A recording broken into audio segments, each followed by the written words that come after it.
Hai, kali ini kita akan menganalisa saham Adisarana Armada Tbk dengan kode saham ASA. Sebelum mulai jangan lupa untuk subscribe dan like ya agar tidak ketinggalan analisa saham terbaru.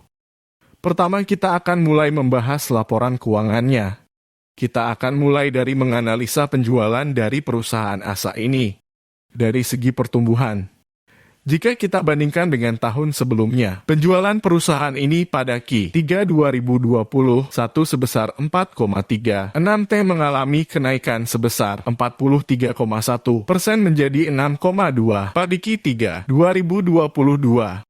Ini merupakan tanda yang baik, apalagi jika perusahaan dapat mempertahankan kenaikan revenue atau penjualannya. Pertumbuhan penjualan tahun ini sebesar 43,1% mengalami percepatan pertumbuhan jika dibandingkan rata-rata 3 tahunannya yang sebesar 42,0% per tahun. Setelah membahas revenue atau penjualan perusahaan ASA ini, kita akan lanjut membahas net profit atau laba bersihnya. Jika kita bandingkan dengan tahun sebelumnya, laba bersih atau net profit perusahaan ini pada Q3 2021 sebesar 112,50 M mengalami kenaikan sebesar 41,53% menjadi 159,22 M di Q3 2022. Ini merupakan tanda yang baik, apalagi jika perusahaan dapat mempertahankan kenaikan laba bersihnya. Pertumbuhan laba bersih tahun ini sebesar 41,5% mengalami percepatan pertumbuhan jika dibandingkan rata-rata 3 tahunannya yang sebesar 11,3% per tahun. Setelah melihat dari sisi pertumbuhan penjualan dan laba bersihnya, sekarang kita akan menganalisa margin profitabilitas dari perusahaan ASA ini. Kita akan menganalisa gross profit margin dan juga net profit marginnya. Yang pertama, kita akan membahas gross profit margin. GPM perusahaan ini mengalami penurunan. Jika kita bandingkan dengan tahun sebelumnya 20,7% turun menjadi 19,9%. Penurunan GPM menandakan perusahaan tidak dapat mempertahankan biaya pokok penjualan atau COGS-nya. Sekarang kita lanjut ke rasio profitabilitas selanjutnya, yaitu net profit margin atau NPM. NPM perusahaan ini mengalami kenaikan. Pada tahun lalu sebesar 2,7% naik menjadi 3,1%. Kenaikan NPM merupakan hal yang sangat baik.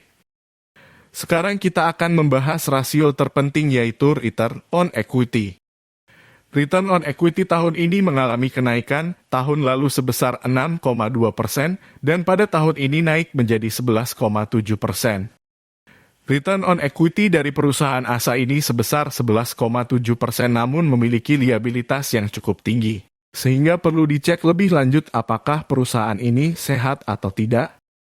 Sekarang kita akan beralih menganalisa kesehatan perusahaan yang banyak mengambil data dari neraca keuangan atau balance sheet. Dengan mengetahui kesehatan perusahaan, kita akan menjadi lebih tenang nyaman karena kita tahu bahwa perusahaan ini sehat dan jauh dari masalah atau kebangkrutan.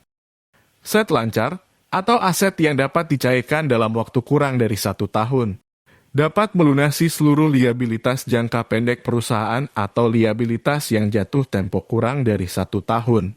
Bisa dikatakan perusahaan ini aman. Rasio liabilitas dibandingkan dengan ekuitasnya sebesar 2,97 kali tergolong cukup tinggi sehingga perlu dibandingkan dengan perusahaan sejenis yang ada di industrinya.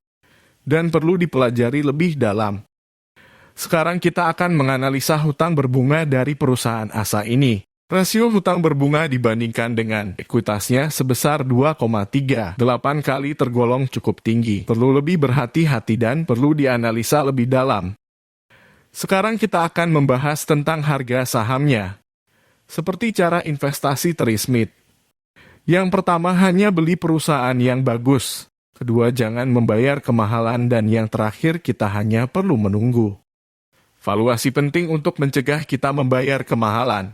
Menurut saya harga wajar perusahaan ini adalah 1.198 dan saat ini harganya ada di 990 sehingga memiliki margin of safety sebesar 17%. Saat ini margin of safety tidak terlalu besar. Saya akan mencari minimal 30%. Video ini bukan rekomendasi untuk membeli dan menjual sahamnya, dan data yang disampaikan bisa saja salah. Jadi jangan malas untuk dicek kembali dan jangan lupa untuk subscribe dan like ya.